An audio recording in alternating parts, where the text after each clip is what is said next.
अपने बनावटी व्यवहार और झूठे सम्मान को लेकर हम उसे बचाने के लिए न जाने कौन कौन सी परेशानियां खड़ी कर लेते हैं। हम एक अलग तरीके का वर्ल्ड ही बना लेते हैं जो झूठ पर आधारित होता है। सभी व्यूअर्स को रविशंकर का नमस्कार। आज हम चर्चा करेंगे अ स्कूल फॉर स्कैंडल ड्रामा की, जो एक पूरी तरह से अलग तरीके का ड्रामा है। ये रिचर्ड ब्रिंसली शेरिडन के द्वारा लिखा गया है।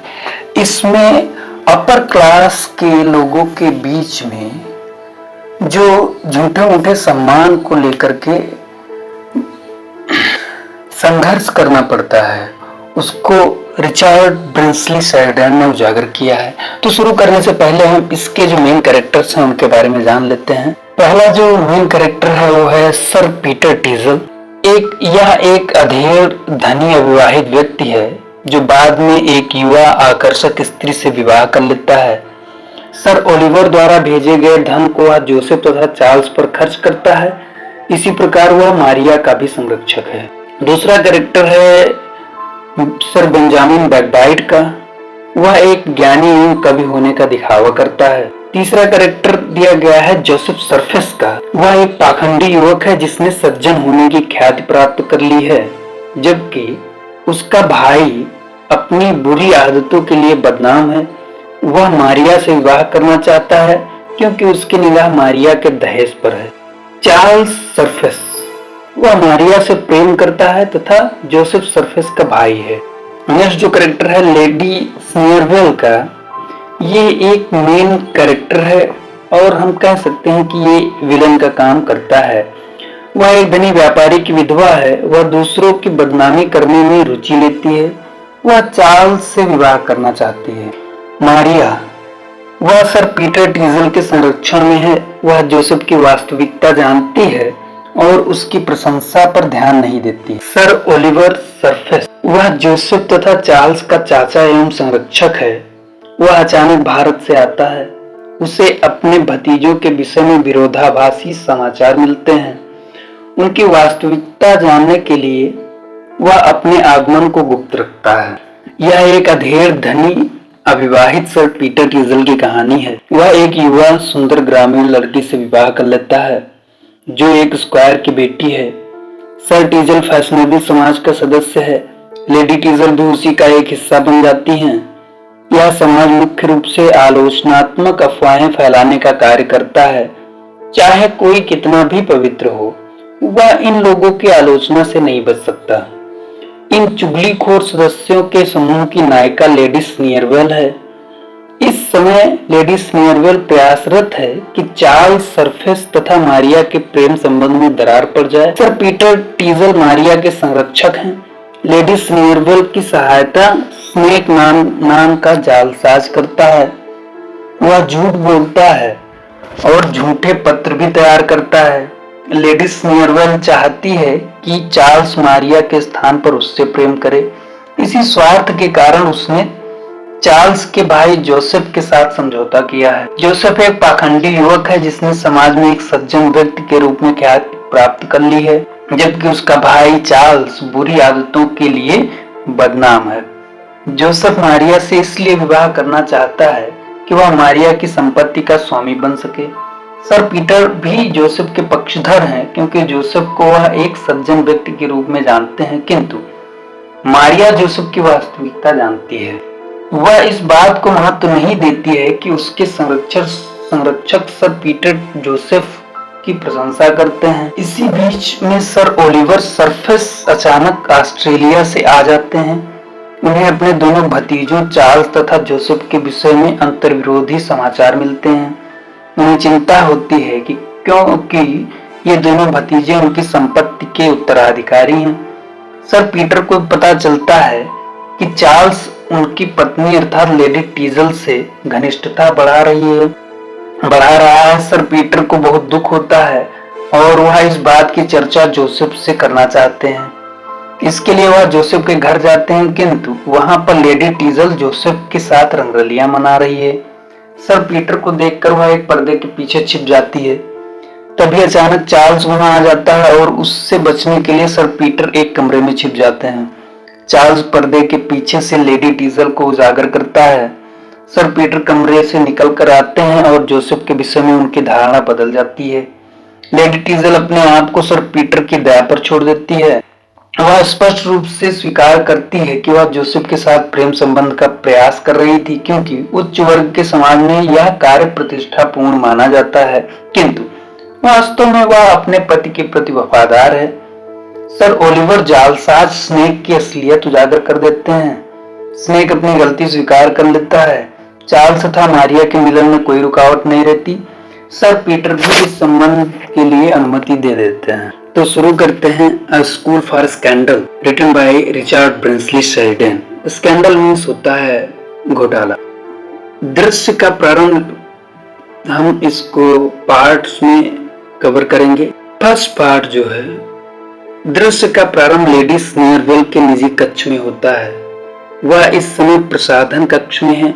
स्नेक चॉकलेट पी रहा है। लेडी स्नीयरवेल दूसरों की बदनामी करने में रुचि लेती है। यथानाम तथा गुण को सार्थक करते हुए वह सभी लोगों का उपहास करती है। इस कार्य में जाली पत्र लिखकर स्नेक उसकी सहायता करता है। यथानाम तथा गुण की उक्ति स्नेक पर भी लागू होती है। वह एक धोखेबाज व्यक्ति है जो लोगों का मित्र होने का दिखावा करने के लिए एक अन्य नाम सर बेंजामिन बैकबाइट का अपने लिए प्रयोग करता है। जब नाटक प्रारंभ होता है, लेडी स्नीयरवेल स्नेक से पूछती है कि उसके कार्य में कितनी प्रगति हुई है। स्नेक कहता है कि उसने बनावटी लिखावट में कुछ झूठे पत्र तैयार कर लिए हैं। अब यह कोई नहीं जान पाएगा कि वे किसके द्वारा भेजे गए हैं। लेडी स्नीयरवेल यह झूठी खबर प्रचारित करना चाहती है कि कैप्टन बोस्टाल का प्रेम संबंध लेडी ब्रिटल के साथ चल रहा है। स्नेक को पूर्ण विश्वास है कि 24 घंटों के अंदर यह समाचार श्रीमती क्लेकिड तक पहुंच जाएगा। जैसा कि नाम से प्रकट होता है, श्रीमती क्लेकिड बातूनी है और साधारण सी बात को मिर्च मसाला लगाकर दूसरों तक पहुंचाने में अपनी काबिलियत समझती है। स्नेक विस्तार पूर्वक बताता है कि समाज में झूठे समाचार फैलाने में श्रीमती क्लेकिड कितनी प्रवीण हैं। दूसरों को बदनाम करने में वह सदैव सफल रहती हैं। जहां तक स्नेक को जानकारी है, वह 6 लोगों के विवाह संबंध तुड़वा चुकी हैं। उसकी झूठी खबरों के प्रभाव में 3 बेटों को उनके माँ बाप के द्वारा पैतृक संपत्ति से वंचित किया जा चुका है। इसके अतिरिक्त उसने कुछ युवक युवतियों को इस सीमा तक बदनाम कर दिया है कि 4 युवक युवतियों को इच्छा न होते हुए भी एक दूसरे के साथ भागना पड़ा। उसके द्वारा फैलाई बदनामी ने कितनी ही युवतियों को उनके माता पिता द्वारा घरों में कैद करवा दिया है। प्रसन्न विवाहित जीवन व्यतीत कर रहे 9 परिवारों को छिन्न भिन्न कर दिया और 2 का तो तलाक करवा दिया। उसके लिए हुए व्यक्तिगत साक्षात्कार टाउन एंड कंट्री मैगजीन जैसी पत्रिकाओं में प्रकाशित होते हैं। इन साक्षात्कारों में वह अपने आप को उन लोगों से बात करते प्रस्तुत करती है जिन्हें उसने जीवन में कभी देखा ही नहीं। लेडी स्नीयरवेल में यह कमी है कि वह किसी की प्रशंसा सहन नहीं कर पाती है, इसलिए वह श्रीमती क्लेकिड की अफवाह फैलाने की कला की प्रशंसा करती है, किंतु उसके तरीके की आलोचना करती है। स्नेक कहता है कि श्रीमती क्लेकिड के विषय में लेडी स्नीयरवेल के विचार पूर्णतया सत्य हैं। श्रीमती क्लेकिड योजना अच्छी बनाती हैं। उसे झूठ बोलने में बिल्कुल संकोच नहीं होता। वह झूठे समाचार फैलाती है, किंतु प्रस्तुत करने का तरीका बनावटी होता है। उसमें सौम्यता का अभाव है। उसकी कहानियां अपरिपक्व लगती हैं। स्नेक के अनुसार इस क्षेत्र में लेडी स्नीयरवेल का कोई जवाब नहीं है। लेडी स्नीयरवेल कहती है स्नेक को इस प्रकार उसकी चापलूसी नहीं करनी चाहिए। स्नेक इस बात का विरोध करता है कि उसने चापलूसी की है। उसका दावा है कि सभी लोग लेडी स्नीयरवेल की प्रशंसा करते हैं। वह अपने शब्दों से जो कार्य कर देती है, बहुत से लोग विस्तार पूर्वक बात करके भी नहीं कर सकते। चाहे उनकी बात में सच्चाई हो और लेडी स्नीयरवेल की बात में बिल्कुल सच्चाई ना हो। यह लेडी स्नीयरवेल की कला है कि वह हर बात को सत्य और स्वाभाविक रूप देकर प्रस्तुत करती है। वह कम शब्दों का प्रयोग करती है इसलिए उनमें झूठ दिखाई नहीं देता। लेडी स्नीरवेल इस बात को स्वीकार करती है कि उसकी कला श्रेष्ठ है और वह अफवाह फैलाने में अद्वितीय है। वह अपनी सफलता से संतुष्ट है। अपने प्रारंभिक जीवन में दूसरों ने उसकी झूठी आलोचना करके उसे बहुत आहत किया है, इसलिए अब उसे दूसरों की बदनामी करने में बहुत आनंद आने लगा है। अब वह सभी का सम्मान इतना कम कर देना चाहती है कि कोई भी उससे अधिक सम्मानित दिखाई ना दे। स्नेक दावा करता है कि यह तो स्वाभाविक बात है। वह लेडी स्नीरवेल से कहता है कि एक मामले में अभी पूरी सफलता नहीं मिली है, क्योंकि लेडी स्नीरवेल का उद्देश्य प्रकट नहीं हुआ है। यह मामला लेडी स्नीरवेल के पड़ोसी सर पीटर टीजल तथा उसके परिवार का है। सर पीटर 2 युवकों के संरक्षक हैं। उन युवकों के पिता की मृत्यु हो चुकी है। बड़े भाई का व्यक्तित्व आकर्षक है और सभी उसकी प्रशंसा करते हैं। छोटा भाई मनमौजी है, उसका ना तो चरित्र है और ना ही कोई मित्र है। बड़े भाई का कुछ समय पहले लेडी स्नीरवेल के साथ संबंध था और वह उसकी प्रशंसा करता था। छोटा भाई मारिया की ओर आकर्षित है। मारिया सर पीटर के संरक्षण में है। इन परिस्थितियों में लेडी स्नीरवेल बड़े भाई मिस्टर जोसेफ सरफेस के प्रति आकर्षित होती है।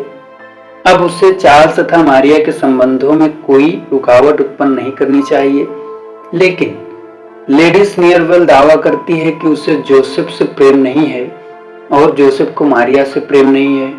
जोसेफ तो मारिया की संपत्ति से प्रेम करता है। जब जोसेफ ने मारिया का झुकाव अपने छोटा भाई चार्ल्स की ओर देखा तो उसने लेडी स्नीरवेल की सहायता ली। स्नेक पूछता है कि लेडी स्नीरवेल जोसेफ की सहायता क्यों कर रही है। वह उत्तर देती है कि वह चार्ल्स को पाना चाहती है। वह मानती है कि चार्ल्स चरित्र तथा भाग्य में कमजोर है। लेडी स्नीरवेल संकेत करती है कि वह अपने लाभ के लिए जोसेफ की सहायता करती है। उसे मालूम है कि जोसेफ बहुत चालाक, स्वार्थी एवं ईर्ष्यालु है। वह भावनात्मक रूप से बेवकूफ भी है, किंतु सर पीटर उसे बहुत अच्छा आदमी समझते हैं। उन्हें चार्ल्स से कोई प्रेम नहीं है, केवल मारिया चार्ल्स से प्रेम करती है। स्नीरवेल तथा स्नेक मारिया के मन से चार्ल्स के प्रति प्रेम समाप्त करना चाहते हैं। तभी जोसेफ आता है। स्नीरवेल उसे बताती है कि स्नेक उसी के बारे में बात कर रहा था। जोसेफ कहता है कि वह स्नेक के गुणों पर कभी शंका नहीं कर सकता। स्नीरवेल मारिया तथा चार्ल्स के विषय में पूछती है। जोसेफ बताता है कि अब उन दोनों ने मिलना बंद कर दिया है। उनके विषय में उड़ाई गई अफवाहों ने अपना प्रभाव दिखाना शुरू कर दिया है। उसके लिए स्नीरवेल स्नेक की तारीफ करती है। वह पूछती है कि क्या चार्ल्स अधिक दुखी है। जोसेफ कहता है कि उसे अपने दुखी भाई से सहानुभूति है, किंतु उस जैसे दुष्ट व्यक्ति से मारिया को बचाना एक अच्छा कार्य है।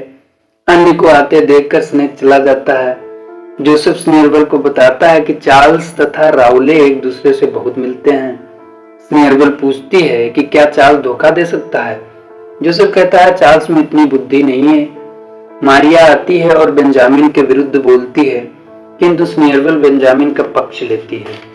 जोसेफ कहता है कि किसी ऐसे चुटकुले पर जो दूसरे को चोट पहुंचाता हो हंसना अपराध है।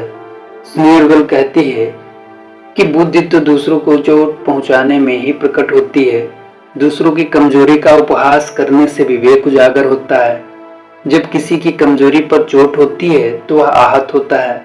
एक अच्छे व्यंग्य की यही पहचान है कि वह तीखे तीर की तरफ चोट पहुंचाता है। जोसेफ के अनुसार विवेक के तीखेपन को कम नहीं करना चाहिए, अन्यथा वार्तालाप नीरस हो जाता है। मारिया कहती है कि इस बात की कोई सीमा नहीं होनी चाहिए कि दूसरे को कितनी चोट पहुंचाई जाएगी। कमजोरियां तो सभी में होती हैं और उन पर हंसने का अधिकार किसी को नहीं है। छिपकर वार करना कायरता है। एक नौकर सूचना देता है कि श्रीमती कैंडोर आ गई हैं। वह बहुत बातूनी है। सभी लोग उसे एक श्रेष्ठ महिला समझते हैं। मारिया कहती है कि उसके व्यवहार में पाखंड है, फिर भी वह उनसे बेहतर है जो दूसरों का उपहास करती है। जोसेफ कहता है कि जब कैंडोर किसी की तरफदारी करती है तो वह डर जाता है, जब वह विरोध करती है तो वह निश्चिंत रहता है। श्रीमती कैंडोर मारिया से उसके और चार्ल्स के प्रेम संबंध के विषय में पूछती है।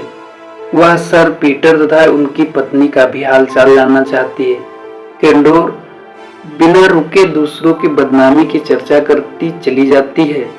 उसके अनुसार गेंडाबूट सर फिलागिरी के साथ भाग गई है। मारिया की सहेली प्रिम को उसके चाचा ने भागने से पहले पकड़ लिया है।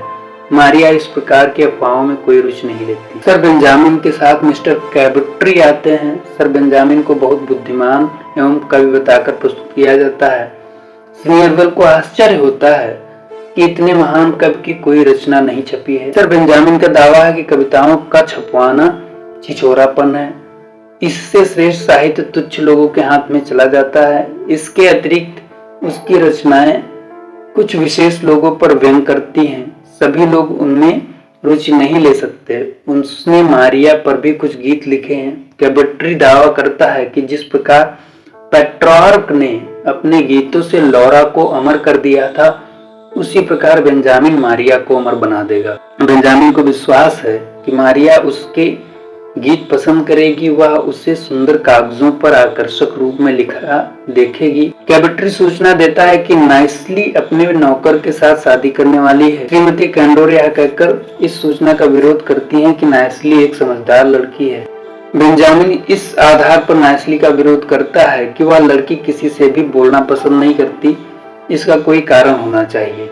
इस प्रकार वे लोग बहुत से लोगों की बदनामी करते हैं। विषय परिवर्तन होता है जब कैबट्री जोसेफ से पूछता है कि क्या सर ओलिवर आने वाले हैं। वह एक लंबे समय से भारत में है। उसे भय है कि चार्ल्स का हाल देखकर वह दुखी होंगे। जोसेफ को आशा है कि चार्ल्स सुधर जाएगा। अभी तो केवल महाजन उसकी प्रशंसा करते हैं। कैबट्री दावा करता है कि यदि केवल महाजनों के वोट पड़वाए जाएं तो चार्ल्स चुनाव जीत जाएगा। वह महाजनों को इतना अधिक ब्याज देता है कि उसके बीमार पड़ते ही महाजन उसके स्वास्थ्य लाभ की कामना करते हैं। सर बेंजामिन चार्ल्स के धन बर्बाद करने पर टिप्पणी करता है। यह वार्ता मारिया को पसंद नहीं आती। उसके जाते ही कैबट्री और बेंजामिन भी चले जाते हैं। पीटर टीजल अपने कमरे में प्रवेश करता है। वह इस बात से परेशान है कि वह बूढ़ा है और उसकी पत्नी युवा है। इस दशा में केवल समस्याएं ही सामने आती हैं। प्रसन्न जीवन व्यतीत करने के लिए 6 माह पहले ही उसने विवाह किया है, किंतु उसकी हालत एक कुत्ते जैसी हो गई है। हर समय झगड़ा होता रहता है। तभी रावले प्रवेश करता है। सर पीटर बताते हैं कि उनकी तबीयत ठीक नहीं है। रावले पूछता है कि क्या ऐसा पत्नी के कारण है। पीटर की समस्या है कि युवा पत्नी हर बात में झगड़ा करती है और हर समय गलत बातें बोलती है। स्नीयरवेल जैसी महिलाएं उसे यह करने के लिए उकसाती हैं। पीटर की दूसरी समस्या यह है कि मारिया विद्रोह करने का निर्णय ले चुकी है। वह उस व्यक्ति से विवाह करने के लिए तैयार नहीं है जो सज्जन है तथा पीटर को पसंद है। वह तो उस व्यक्ति को के आवारा भाई के साथ विवाह करना चाहती है। रावले सुझाव देता है कि पीटर को बिना असलियत जाने किसी के भी विषय में राय नहीं बनानी चाहिए। उसे विश्वास है कि चार्ल्स अपनी कमियों से छुटकारा पा लेगा, क्योंकि चार्ल्स का पिता भी युवावस्था में इसी प्रकार की गलतियां करता था। पीटर दावा करता है कि चार्ल्स का भाई जोसेफ एक आदर्श युवक है। उसे भय है कि उसका मित्र सर ओलिवर उस बात की शिकायत करेगा कि उसके द्वारा भेजा गया धन चार्ल्स ने इस प्रकार बर्बाद किया है। रावले यह कहकर उसे चौंका देता है कि सर ओलिवर शहर में आ चुका है। वह 16 वर्ष बाद नगर में आया है, अतः कोई उसे नहीं पहचानता। जोसेफ तथा चार्ल्स की वास्तविकता जानने के लिए उसने अपना आगमन गुप्त रखा है। पीटर पूछता है कि क्या सर ओलिवर को उसके विवाह के बारे में पता चल गया है। रावले सकारात्मक उत्तर देता है। उसे भय है कि सर ओलिवर इस विवाह का उपहास करेगा। पीटर रावले से निवेदन करता है कि वह ओलिवर को उसकी पत्नी के साथ होने वाले झगड़े के बारे में ना बताए। धन्यवाद। पार्ट 1 यहीं पर समाप्त होता है। आगे का ड्रामा हम पार्ट 2 में कवर करेंगे।